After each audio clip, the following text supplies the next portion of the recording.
Beberapa gambar tadi menunjukkan aksi mahasiswa menuntut reformasi di Indonesia. Apa yang menyebabkan rakyat Indonesia menghendaki dilaksanakannya reformasi dalam kehidupan bernegara? Kemudian, bagaimana perkembangan bangsa Indonesia pada masa reformasi? Untuk mengetahui jawabannya, silakan kalian simak uraian berikut ini. Masa reformasi di Indonesia adalah masa setelah berakhirnya pemerintahan Orde Baru. Masa reformasi dimulai pada tanggal 21 Mei 1998 saat Presiden Soeharto mengundurkan diri dan digantikan oleh Wakil Presiden B.J. Habibie. Dan masa reformasi terus berlanjut hingga saat ini. Berikut adalah cuplikan pidato Presiden Soeharto pada saat mengundurkan diri. 1945 dan setelah dengan sungguh-sungguh memperhatikan pandangan pimpinan Dewan Perwakilan Rakyat dan pimpinan fraksi-fraksi yang ada di dalamnya, saya memutuskan untuk menyatakan berhenti dari jabatan saya sebagai Presiden Republik Indonesia terhitung sejak saya bacakan pernyataan ini pada hari ini, Kamis 21 Mei 1998. Lahirnya Gerakan Reformasi. Reformasi merupakan suatu gerakan yang menghendaki adanya perubahan kehidupan bermasyarakat, berbangsa, dan bernegara ke arah yang lebih baik secara konstitusional. Munculnya keinginan untuk melakukan perubahan itu muncul disebabkan oleh dampak negatif dari kebijakan-kebijakan yang dilaksanakan oleh pemerintah Orde Baru. Pada masa Orde Baru, pemerintah berhasil mewujudkan kemajuan pembangunan yang pesat. Namun, kemajuan pembangunan itu ternyata tidak merata. Hal ini tampak dengan adanya kemiskinan di sejumlah wilayah yang justru menjadi penyumbang terbesar devisa negara seperti di Riau, Kalimantan Timur, dan Papua. Dalam bidang ekonomi, pemerintah Orde Baru berhasil meningkatkan pendapatan per kapita Indonesia ke tingkat 600 US dollar pada tahun 1980-an. Kemudian, meningkat lagi sampai 1.300 pada tahun 1990-an. Namun, kebijakan pemerintahan Orde Baru yang terlalu memfokuskan pada pertumbuhan ekonomi ternyata menjadi pemicu terbentuknya mentalitas dan budaya korupsi di kalangan para pejabat di Indonesia. Selain itu, pelaksanaan kebijakan politik yang cenderung otoriter dan sentralistik tidak memberikan ruang demokrasi dan kebebasan rakyat untuk berpartisipasi penuh dalam proses pembangunan. Dampak-dampak negatif inilah yang kemudian mendorong munculnya keinginan rakyat Indonesia untuk melakukan perubahan dalam kehidupan bermasyarakat, berbangsa, dan bernegara. Gerakan reformasi diawali dengan krisis moneter yang melanda Thailand pada awal Juli 1997. Krisis moneter ini mengguncang nilai tukar mata uang negara-negara di Asia seperti Malaysia, Filipina, Korea, dan Indonesia. Rupiah yang berada pada posisi nilai tukar 2.500 per US dollar menjadi sekitar 17.000 US dollar pada bulan Januari 1998. Kondisi ini berdampak pada jatuhnya bursa saham Jakarta, bangkrutnya perusahaan-perusahaan besar di Indonesia yang menyebabkan terjadinya pemutusan hubungan kerja atau PHK secara besar-besaran. Selain itu, kenaikan harga barang-barang kebutuhan pokok yang tidak terkendali. Keadaan kemudian diperparah dengan terkuaknya praktik korupsi, kolusi, dan nepotisme atau KKN di kalangan para pejabat pemerintah. Demonstrasi-demonstrasi mahasiswa berskala besar terjadi di seluruh wilayah Indonesia. Tuntutan mahasiswa dalam aksi-aksinya adalah penurunan harga sembako, penghapusan monopoli, kolusi, korupsi, dan nepotisme, serta menuntut Presiden Soeharto turun dari jabatannya. Pada tanggal 12 Mei 1998, 4 orang mahasiswa tertembak peluru aparat keamanan saat demonstrasi menuntut Presiden Soeharto mundur. Penembakan ini menyulut demonstrasi yang lebih besar. Dan pada tanggal 13 Mei terjadi kerusuhan, pembakaran, dan penjarahan di Jakarta dan Solo. Dan tanggal 14 Mei 1998, demonstrasi mahasiswa semakin meluas. Dan pada akhirnya, tanggal 21 Mei 1998, Presiden Soeharto menyatakan mengundurkan diri sebagai presiden dan menyerahkan jabatan presiden kepada B.J. Habibie. Peristiwa pengunduran diri Presiden Soeharto ini menandai berakhirnya masa pemerintahan Orde Baru selama 32 tahun dan dimulainya masa reformasi. Perkembangan politik masa reformasi. Yang pertama, Sidang Istimewa MPR 1998. Pada tanggal 10-13 November 1998, MPR mengadakan sidang istimewa untuk menetapkan langkah pemerintah dalam melaksanakan reformasi di segala bidang. Dalam sidang istimewa MPR, terjadi perombakan besar-besaran terhadap sistem hukum dan perundang-undangan.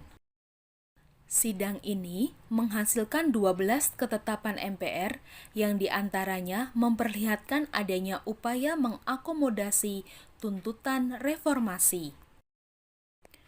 Ketetapan itu antara lain sebagai berikut.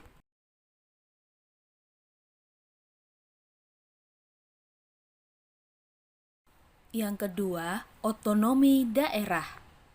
Otonomi daerah adalah hak, wewenang, dan kewajiban daerah otonom untuk mengatur dan mengurus sendiri urusan pemerintahan dan kepentingan masyarakat setempat sesuai dengan peraturan perundang-undangan. Otonomi daerah pada masa reformasi dilaksanakan secara lebih demokratis dari masa sebelumnya. Pembagian hasil eksplorasi dan eksploitasi sumber daya alam antara pemerintah pusat dan daerah juga disesuaikan dengan kebutuhan daerah untuk meningkatkan kesejahteraan masyarakat di daerah. Penerapan otonomi daerah diiringi dengan perubahan sistem pemilu berupa penyelenggaraan pemilu langsung untuk mengangkat kepala daerah mulai dari gubernur hingga bupati dan wali kota. Dengan pelaksanaan otonomi daerah ini diharapkan dapat meminimalkan ancaman disintegrasi bangsa. Yang ketiga, pencabutan pembatasan partai politik. Kebebasan berpolitik pada masa reformasi dilakukan dengan pencabutan pembatasan partai politik. Dengan adanya kebebasan untuk mendirikan partai politik, pada pertengahan Oktober 1998 sudah tercatat sebanyak 80 partai politik dibentuk. Dan menjelang pemilu tahun 1999, partai politik yang terdaftar sebanyak 141 partai. Dan setelah diverifikasi oleh KPU, sebanyak 48 partai saja yang berhak mengikuti pemilu. Dalam hal kebebasan berpolitik, pemerintah juga mencabut larangan mengeluarkan pendapat, berserikat, dan mengadakan rapat umum. Yang keempat, penghapusan dwi fungsi ABRI. Pada masa reformasi, dwi fungsi ABRI dihapuskan secara bertahap, sehingga ABRI berkonsentrasi pada fungsi pertahanan dan keamanan. Kedudukan ABRI dalam MPR jumlahnya sudah dikurangi dari 75 orang menjadi 38 orang. ABRI yang semula terdiri atas 4 angkatan termasuk Polri, mulai tanggal 5 Mei 1999, Polri memisahkan diri menjadi Kepolisian Negara Republik Indonesia. Dan istilah ABRI berubah menjadi Tentara Nasional Indonesia atau TNI. Yang kelima, penyelenggaraan pemilu. Sejak dimulainya masa reformasi hingga tahun 2015, pemerintah telah melaksanakan 4 kali pemilu, yaitu pemilu tahun 1999, 2004, 2009, dan 2014. Berbeda dengan pemilu-pemilu pada masa Orde Baru yang hanya diikuti oleh 3 partai politik, pemilu pada masa reformasi diikuti oleh banyak partai politik. Meskipun diikuti oleh banyak partai politik, pemilu pada masa reformasi ini berlangsung dengan aman dan tertib. Pemilu tahun 2004 adalah pemilu pertama yang memungkinkan rakyat untuk memilih presiden secara langsung. Cara pelaksanaannya benar-benar berbeda dari pemilu sebelumnya. Pemilu tahun 2004 dilaksanakan minimal 2 tahap dan maksimal 3 tahap. Tahap pertama adalah pemilu legislatif untuk memilih partai politik dan anggotanya yang dicalonkan menjadi anggota DPR, DPRD, dan DPD. Tahap kedua adalah pemilu presiden putaran pertama. Pada tahap ini, pasangan presiden dan wakilnya secara langsung dipilih oleh rakyat. Sedangkan tahap ketiga adalah pemilu presiden tahap kedua. Pemilu presiden putaran kedua adalah tahap terakhir yang hanya dilaksanakan apabila pada tahap kedua belum ada pasangan calon presiden yang mendapatkan 50% suara pada pemilihan presiden putaran pertama. Perkembangan ekonomi masa reformasi. Perkembangan ekonomi masa pemerintahan Presiden B.J. Habibie. Pada masa pemerintahan B.J. Habibie, ditetapkan kebijakan pokok di bidang ekonomi, yaitu penanggulangan krisis ekonomi dengan sasaran terkendalinya nilai rupiah dan tersedianya kebutuhan bahan pokok serta obat-obatan dengan harga terjangkau dan berputarnya roda perekonomian nasional dan pelaksanaan reformasi ekonomi. Untuk melaksanakan kebijakan tersebut dilakukan langkah-langkah sebagai berikut. Yang pertama, menjalin kerjasama dengan International Monetary Fund atau IMF untuk membantu dalam proses pemulihan ekonomi. Yang kedua, menerapkan independensi Bank Indonesia agar lebih fokus mengurusi perekonomian. Yang ketiga, melikuidasi beberapa bank yang bermasalah. Yang keempat, menaikkan nilai tukar rupiah terhadap dolar Amerika hingga di bawah Rp10.000. Dan yang kelima, membentuk lembaga pemantau dan penyelesaian masalah utang luar negeri. Perkembangan ekonomi masa pemerintahan Presiden Abdurrahman Wahid. Pada masa ini, kondisi ekonomi Indonesia mulai menunjukkan adanya perbaikan dan kondisi keuangan sudah mulai stabil. Namun, keadaan kembali merosot. Pada bulan April 2001, nilai tukar rupiah terhadap dolar Amerika melemah mencapai Rp12.000. Melemahnya nilai tukar rupiah tersebut berdampak negatif terhadap perekonomian nasional dan menghambat usaha pemulihan ekonomi. Selanjutnya, perkembangan ekonomi masa pemerintahan Presiden Megawati Soekarno Putri. Pada masa ini, nilai tukar rupiah terhadap dolar Amerika berhasil distabilkan dan berdampak pada terkendalinya harga-harga barang. Selain itu, tingkat inflasi rendah dan cadangan devisa negara stabil. Namun, pertumbuhan ekonomi masih tergolong rendah yang disebabkan kurang menariknya perekonomian Indonesia bagi investor dan karena tingginya suku bunga deposito. Adapun kebijakan-kebijakan yang ditempuh untuk mengatasi permasalahan ekonomi antara lain sebagai berikut. Yang pertama, meminta penundaan pembayaran utang sebesar 5,8 miliar US dollar. Yang kedua, mengalokasikan pembayaran utang luar negeri sebesar 116,3 triliun rupiah. Kemudian yang ketiga, kebijakan privatisasi badan usaha milik negara atau BUMN. Perkembangan ekonomi pada masa pemerintahan Presiden Susilo Bambang Yudhoyono. Perekonomian Indonesia mengalami perkembangan yang cukup baik pada masa kepemimpinan Presiden Susilo Bambang Yudhoyono.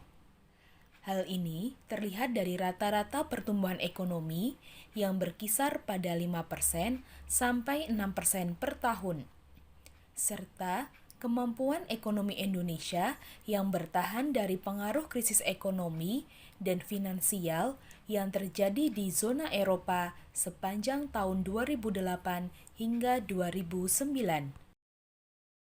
Dalam menyelenggarakan perekonomian negara, pemerintah menerapkan beberapa kebijakan antara lain, yang pertama, mengurangi subsidi bahan bakar minyak. Melonjaknya harga minyak dunia menimbulkan kekhawatiran akan membebani anggaran pendapatan dan belanja negara atau APBN. Oleh karena itu, ditetapkanlah kebijakan pengurangan subsidi BBM agar tidak membebani APBN.